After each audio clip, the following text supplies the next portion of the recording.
แสดงความสมเชยนำรัฐบาลที่ได้มีความตั้งหน้าปฏิบัติแผนพัฒนาเศรษฐกิจสังคมเหตุให้เศรษฐกิจมีลักษณะไปโดยเฉพาะแมนการขยายตัวทางเศรษฐกิจไตรมาสทมิตรก็แมน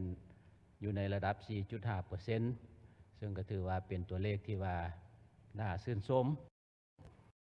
อยู่ในนี้อยู่ในการขยายตัวของ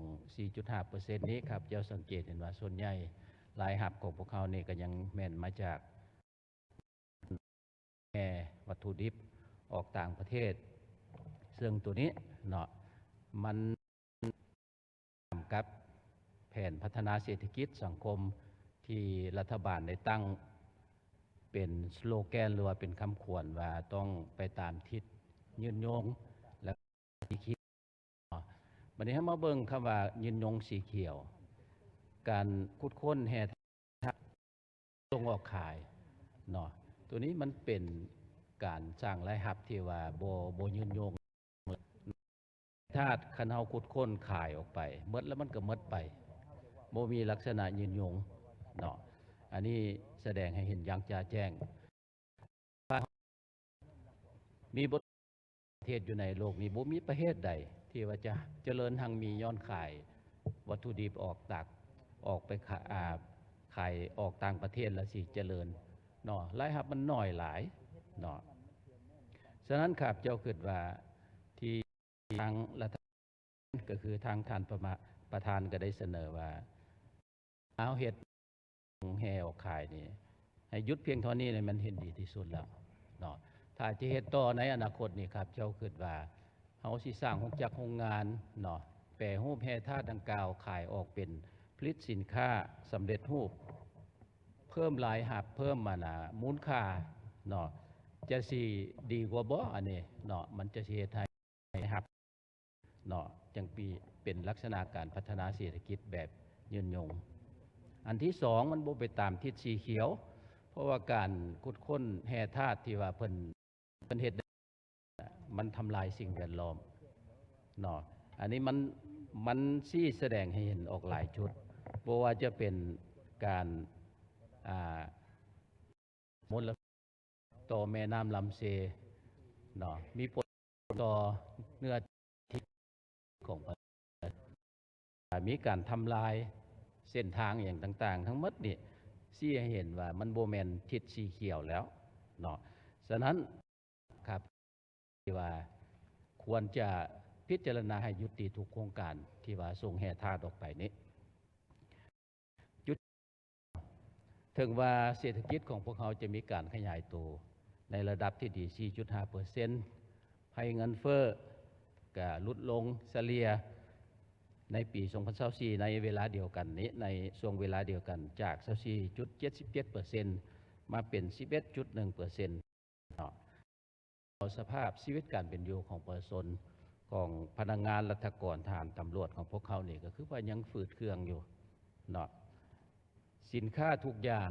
แม่นมีราคาเพิ่มขึ้นเรื่อยๆโดยเฉพาะแม่นค่าไฟฟ้าเนี่ยก็เพิ่มขึ้นเรื่อยๆแล้วจะมีทายเอียงว่าจะเพิ่มขึ้นในแต่ละเดือนอีกซึ่งตัวนี้มันบ่สมคู่กับรายรับของพนักงานทหารตำรวจของพวกเขานี้เนาะเบื้องหนึ่งเศรษฐกิจขยายเนาะให้ลงแต่ว่าชีวิตการเป็นอยู่ของประชาชนผัดว่ายังฝืดเคืองอันนี้อยากเสนอให้รัฐบาลนี่ชี้แจงเบิ่งว่าเขาเป็นแนวนั้นเนาะให้เหตุการณ์วิจัยลงเลิกเบิ่งว่าเป็นอย่างจังเป็นแนวนั้นเนาะวันนี้จุดที่3ที่ครับเจ้าอยากเสนอเป็นเรื่องการปฏิรูปรัฐวิสาหกิจซึ่งทางรัฐบาลก็ได้มีแผนเนาะสุ่มใส่ปรับปรุง4รัฐวิสาหกิจใหญ่ที่สำคัญก็คือรัฐวิสาหกิจรัฐวิสาหกิจการบินลาวน้ำมันเชื้อไฟลาวแล้วก็ธนาคารนโยบายเนาะอันนี้ครับเจ้าอยากมีคำเห็นและอยากเสนอคือแนวนี้เนาะสำหรับวิสาหกิจไฟฟ้าลาวได้มีการรับรองแล้วก็มีการปรับปรุงปฏิรูปในปี 2022 เป็นต้นมาและเพิ่นก็ได้มีการรายงานย่อๆอยู่ในนี้ ดีแท้ครับเจ้าอยากเสนอให้รัฐบาลลองสรุปสังรวมวิเคราะห์เบิ่งว่าผ่านการปฏิรูปที่ผ่านมาน่ะได้ช่วยประหยัดหลายจ่ายลงหลายน้อยปานใดและช่วยมีวิกฤตสังคมได้ดีขึ้นหลายน้อยปานใดเนาะที่ว่าเพิ่นกำลังพิจารณาที่จะปฏิรูปก็คือแม่นรัฐวิสาหกิจการบินลาวซึ่งเพิ่นใส่จะตั้งขยายขยายบทบันทึก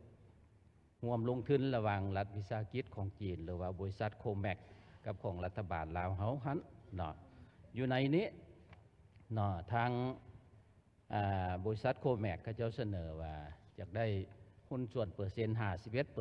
51%และต้องใช้เครื่องบินของบริษัทของเขาเจ้าเองอีกในการดำเนินธุรกิจ